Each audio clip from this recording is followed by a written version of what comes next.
Why wouldn't they let a 68-year-old cancer patient enroll in Part B? I'll tell you why. This article says Medicare won't let this 68-year-old cancer patient enroll in Part B, and it's costing her thousands. Scarlett, who is recovering from cancer, has no coverage right now for doctor appointments or other outpatient care. The problem is related to not knowing that a health plan under COBRA, which means not actively employed, is not qualifying coverage as a replacement for Part B. Now, we're trying to get that changed. I'm part of an organization that lobbies Congress for on the benefit of seniors, and we're trying to get that changed right now. But the way the current law is, COBRA is not qualifying coverage. You have to have had Part B if you're over 65. So many people will say, well, I'm on a qualifying employer plan, but I'm going to leave the employer plan and I'll just get on COBRA for a while. It's not treated the same way. I'll go on. Here's her story. The New Orleans resident who's recovering from cancer has been enrolled in Part A since 2018 when she turned 65. Great, we're halfway there.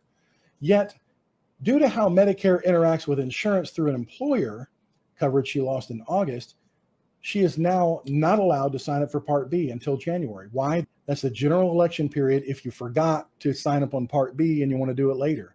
The bad news is it ain't even going to start until July. So yeah, in January, you can sign up for Part B if you waited too long, but it won't even start until July of that year, as she could face life-lasting late enrollment penalties, 10% per year, 10% per year on Part B if you didn't do it in time.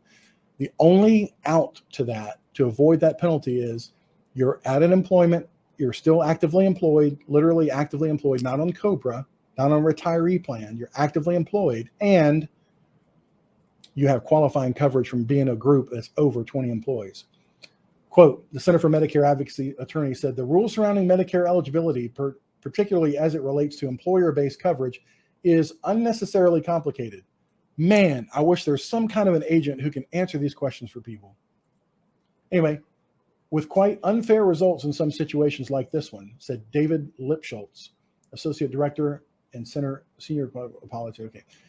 For most people, 63 million beneficiaries. Long delays before coverage begin or late enrollment penalties are not typical. However, for individuals who have insurance elsewhere when they reach the age of 65, mistakes in following the enrollment rules exactly can be problematic at best and costly at worst. This is why you need the advice of an agent who doesn't cost you anything. In her case, signing up for only Part A made sense at the time.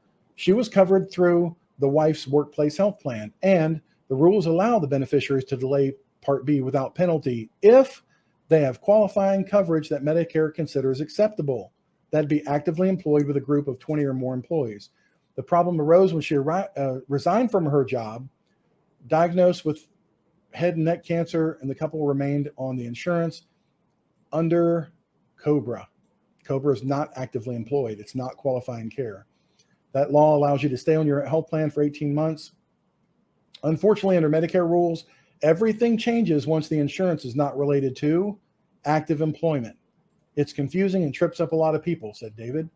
While her workplace plan was suitable in lieu of Part B while her wife was working, the separation from employment automatically rendered the coverage now unacceptable. Unfortunately, under Medicare rules, everything changes once the insurance is not related to active employment. It is confusing and trips up a lot of people. So unbeknownst to her, at that point that she left active employment, she had an 8-month window to sign up for Part B without penalty. 8 months after leaving active employment without penalty. Incidentally, this only tells half the story. The other part of that is you have 2 months to get a Part D drug plan after you leave a drug plan program. 2 months. So you need some help on this stuff. In 2019, 764,000 people paid this late enrollment penalty. Golly, that's ridiculous. Unaware of the rules, she remained covered under COBRA until 3 months ago. She did not qualify for a special enrollment period for Medicare, unfortunately. With no insurance for outpatient care, her most recent cancer-related appointment cost $5,500 out of pocket.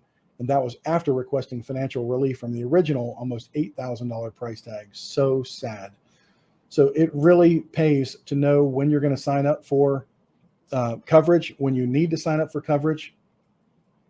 And again, we're trying to get this law changed right now because it's just absolutely ridiculous. But it's not going to get changed anytime soon. And that's why you need the help of an agent. I really do believe that.